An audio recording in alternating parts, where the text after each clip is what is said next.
I recently had a dream of Prince this summer, and it's been a couple months, so I've kind of understood why I met him and what he represents for humanity. And I just want to say a shout out to him and his soul and his whole soul tribe. So Prince told me that he was an ancient Mesopotamian god of stringed instruments. He also was originally an incarnation, so his soul came here a long time ago to seed the Mesopotamian and Egyptian area with Pleiadian souls to help them, to help humanity. And so he actually is originally from the Pleiades, and his job, or his soul's mission, is to help Pleiadian souls learn how to transmute the poisons of this lower dimension so that we don't transfer that darkness. And I'm going to talk a little bit more about the transmute versus transfer of darkness. And it can, for those of you who have Pleiadian DNA and souls, this is going to resonate a lot. But I wanted to share something that I've learned about Prince, and I think this might help a lot of you who are struggling right now. So one of the things that has gotten hijacked in this reality field is everything concerning the body. So much propaganda and darkness is surrounded the body, either thinking that the body is evil, that it needs to be controlled, starved, hurt, disciplined, shamed, tortured. There is so much darkness in this reality field about the physical vessel. One of the powers of the Pleiadian Council is that it holds the code of what I call the Mother Matrix. It's this very powerful well of unconditional love towards the incarnated physical vessel of the soul, in which our world is lacking. This is the great darkness of this world, is the lack of love and care for the physical vessel and for the physical reality. And that's why you see a lot of Pleiadian souls when they come here, they get very despondent. They often turn to addiction or trauma, or just hatred and nihilism towards the physical reality.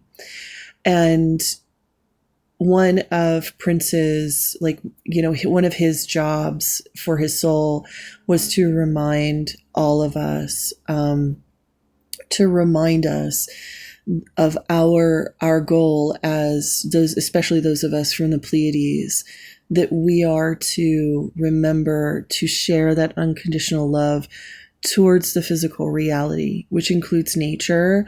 It includes our own bodies.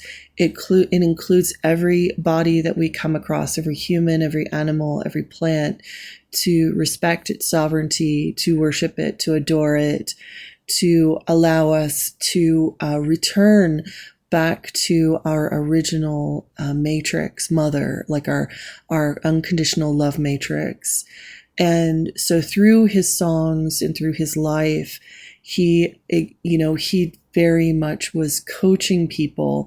Now, granted, he was also a human too, so he was dealing with the darkness of this world in his own way. So he may not have known this until he died. But I recently saw him in the Egyptian underworld. I was wandering the desert there and talking with the gods and the demigods, and I saw him, and he also, was singing the song, All Seven, and We'll Watch Them Fall. And I think it's really interesting. I had this dream before that song became trending, and I wanted to share this message from him that love and self-care is the way that we transmute the poisons of this world. What most people do is they transfer the poison. And that is where you see in a lot of these monotheistic religion, it creates what's called a scapegoat. And the scapegoat is the transfer. So all the people in the community, they basically use the scapegoat as a type of energetic vessel to take the poisons of the family, of the community. Everybody piles their trauma onto a scapegoat. And what that does is it does not change the poison of the planet. It keeps the poison here. But to be a transmuter of the poison, we become like mushrooms, and we absorb the poison, we break it down, and we give goodness and life back to the community and back to the planet. The more each of us learn transmutation, the more this planet heals. The more everybody who feels the calling of their heart to be a transmuter of the poisons of this planet, the more humanity ascends in consciousness. And because of that, many of us who are Pleiadian souls, as we incarnate life after lifetime, the agents of darkness would have sensed that in us. And so we are not only targeted by our families, but by our communities and also by our own ancestors, because we have dark ancestors as well who would have tortured us from the inside. So some were tortured externally and internally, or both. There's a lot of poison that we're dealing with.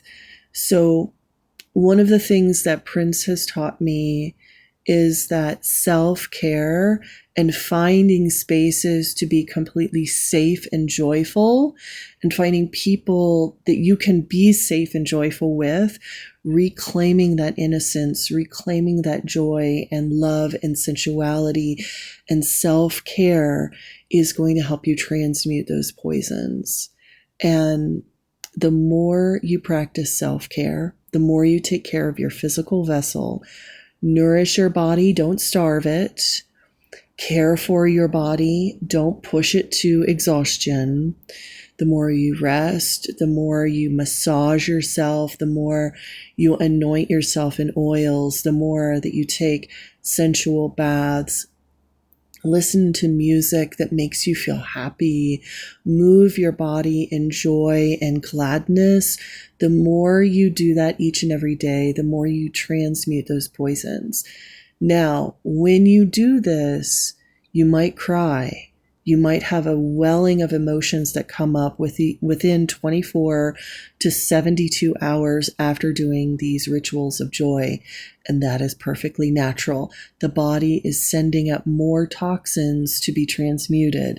So you need to lean into bliss, sensuality, pleasure, and joy, because a lot of this has been hijacked by the world that wants to set up high energy workers as scapegoats and as basically toilets for the community. We are no longer toilets for the people around us. You know, if people are lost in what I call the evil sauce, if they are lost in the sauce, you let them stay lost and you take care and you clean your vessel. You are no longer a toilet for the people around you, okay? Clean your vessel, love it, take care of it, be sensual to it, listen to Prince if you need to, and take care of yourselves, okay? We're coming into a year next year that is going to be tremendously transformative. The more those of us high energy workers can work on transmuting those energies and healing the darkness within our own bodies and learning to love our vessel, the more our power is going to shine into this world.